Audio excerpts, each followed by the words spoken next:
Hi everyone, this is Sean. Welcome back to my channel. Please press the thumbs up button. Subscribe, share, comment. I am always looking forward to the dialogue, and I am always looking forward to reading your comments. Thank you everyone for your support. I really appreciate it. Just some background information. Those of you who are watching this video are probably new to this channel. I have made a couple of videos on YouTube about the police background procedure, the process. I gave you guys some tips. And between two of those videos, I got about maybe 150, 170 subscribers.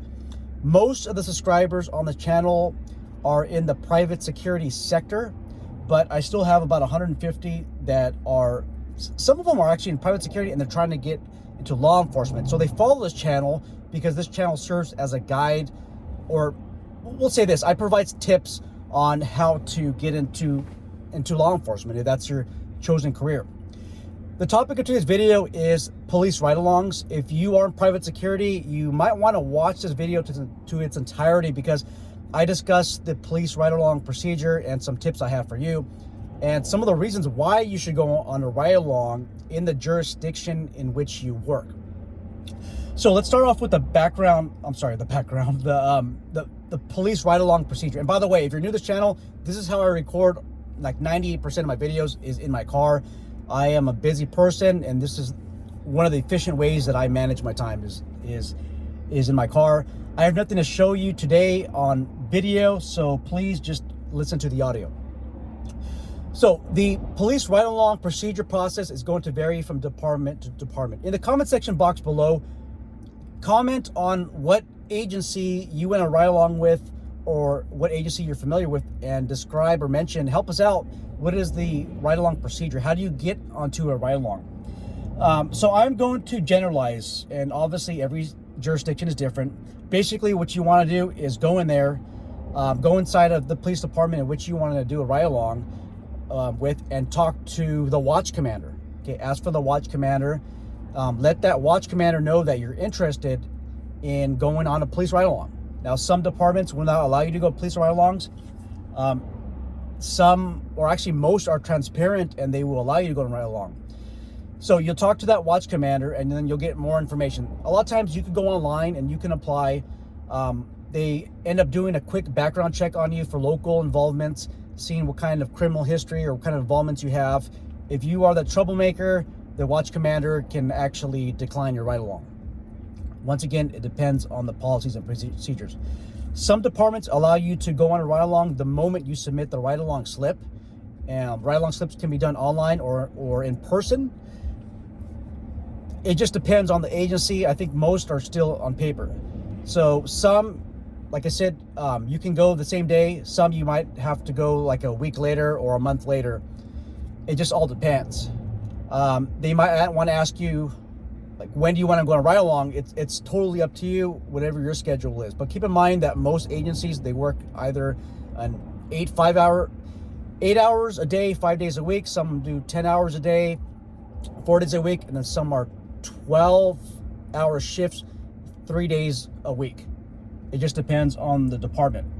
Now, keep in mind that, let's just say you have some babysitting chores to do, or you have to be at work. So you want to do a ride-along, I don't know, from 8 a.m. to 12. And then at 1 o'clock, you have to go to work. Look, this is the reality situation. There's always a chance that you're not going to be able to get to work on time. Those of you who work private security, law enforcement for some time, you know that if you get off at 12 p.m., that doesn't mean that you get off at 12 p.m. So there can be a traffic collision with injuries, some type of domestic violence incident that leads to an arrest, and that deputy or that officer, or the law enforcement officer, can be tied up at the police station or at county jail or whatever the booking facility is for hours. And then that person might have to get a medical clearance. So you might be late to work.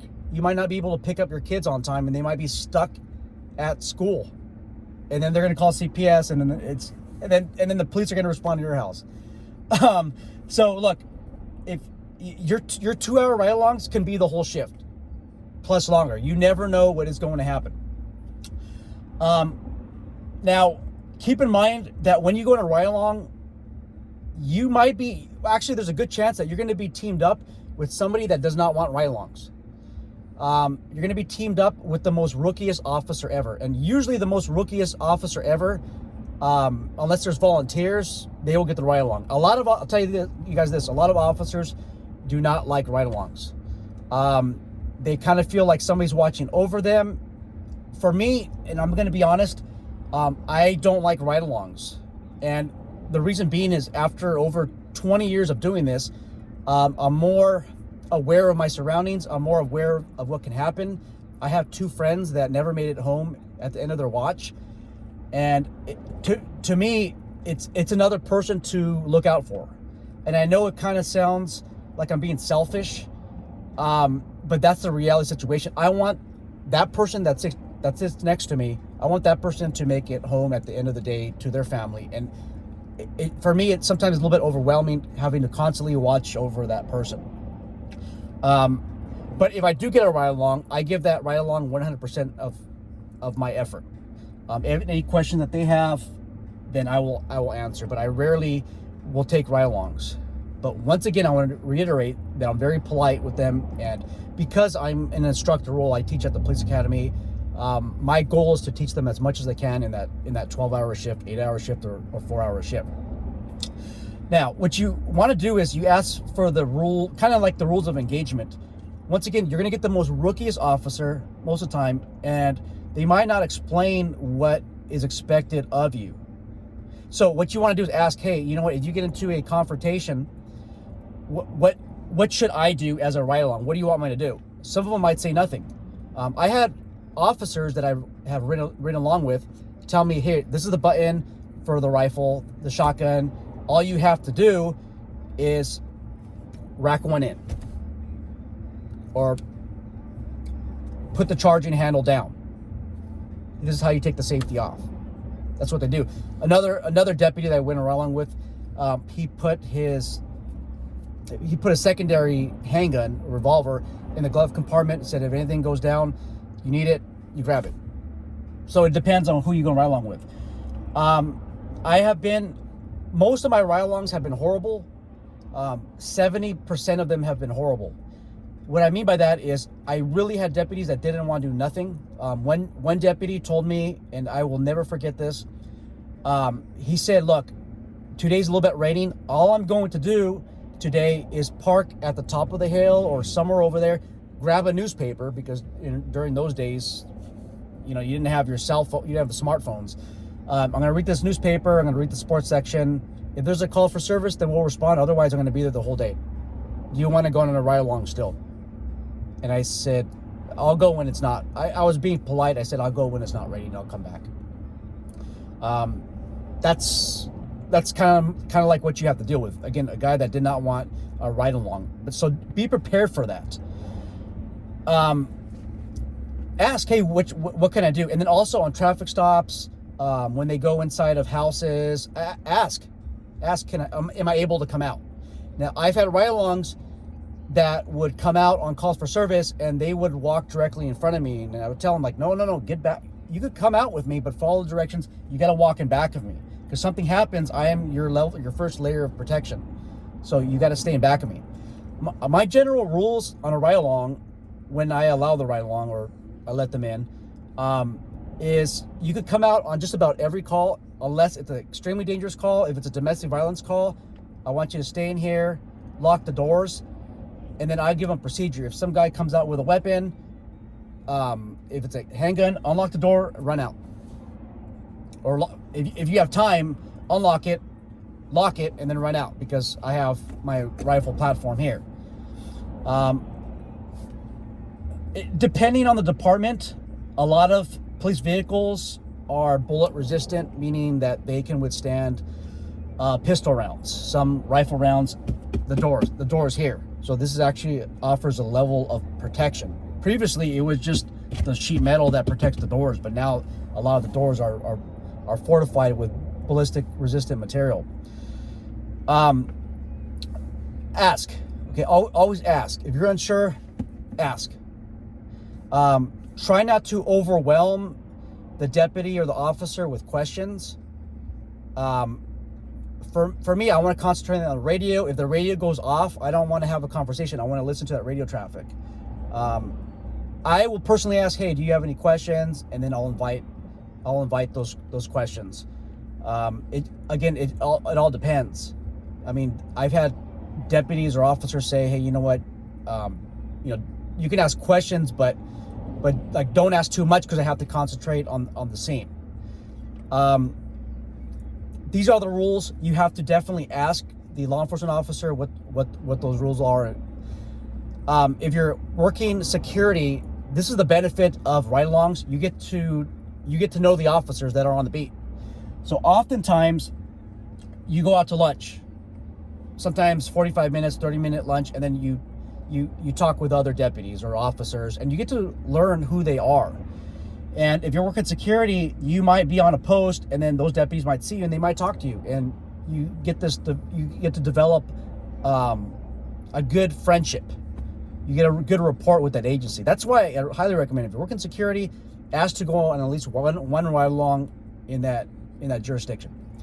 Some other tips that I have is bring a sack lunch. You might have some law enforcement officers that are conscientious on their diet, and they may not be stopping at McDonald's or wherever. My pet peeve, guys, is when ride-alongs don't bring their own lunch. So bring a sack lunch, something that's not going to decompose in the heat. Maybe put some ice on it, but just bring like a little bag. Also, bring water. Okay, don't think that the deputy is going to stop at different places for you. So bring water. Those of you who hydrate every hour or so, I know hydration is important, but just drink enough water or liquids to get by. But I'm telling you, if it does get annoying if every 20 minutes you're asking the law enforcement officer to stop by somewhere to go to the bathroom. So I just take a couple of sits here. Those of you who have to go to the bathroom all the time, again, just kind of be considerate with how much water that you take in. Always bring money for lunch. My pet peeve is when the ride-along doesn't have a lunch, doesn't have nothing to drink, and doesn't bring any money. It puts me at a very uncomfortable spot, so I end up buying lunch for them, and I don't want to have them in the car anymore. Like, why do I need to pay for 2 lunches, right? I don't want to be arrogant. I don't want to sound too arrogant, but why do I need to pay for their lunch if I am giving them the gift of knowledge? That doesn't make any sense. Okay. If you do that, you'll get a lot more respect. You'll get a lot more officers that go on ride-alongs. With explorers, I like explorers, but a lot of times they come with no lunch money. They come with no lunch, and the reason why I don't like to bring a lot of explorers is, once again, I got to fork out of my pocket lunch, and it's expensive, you guys. Again, I don't mean to sound arrogant, but I can't. This is nothing that I could afford all the time. So that's all I have. If you guys have any tips, let us know. There's some deputies, law enforcement officers, that will want you to be in the car the entire shift. You'll never be able to get out. They don't want you to crack the windows. You have to understand that you might run into one of those law enforcement agencies. Anyhow, let us know what the procedures are for the jurisdiction in which you go on ride-alongs with. Let us know what department, if you want, or general area, and pretty much what to expect. So that's all I have. You guys take care, and please be safe out there.